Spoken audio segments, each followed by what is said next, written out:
In 1554, Lady Jane Grey, a devout young Protestant girl, and her husband, Guildford Dudley, had been found guilty of treason. She had been on the throne for just 9 days. Now, these two young people had to prepare for their execution.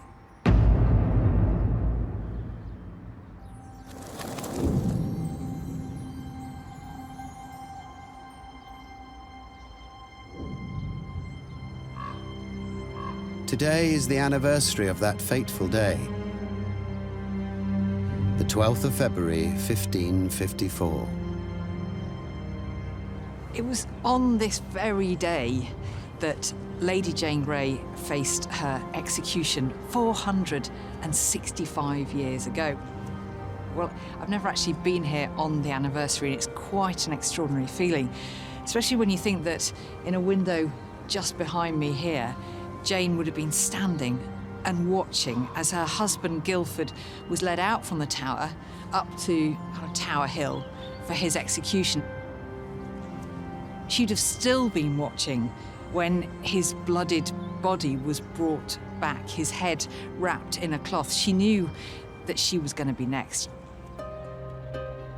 Jane would also have seen her own scaffold being built here on the green before she was brought out to face the executioner.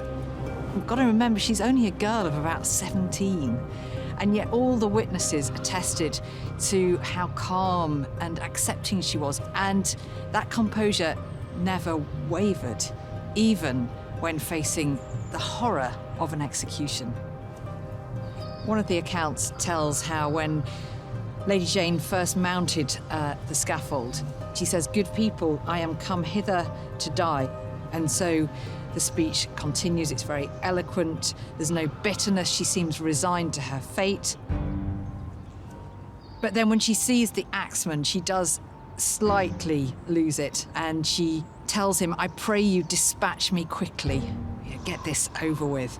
And then she kneels down, and she's blindfolded.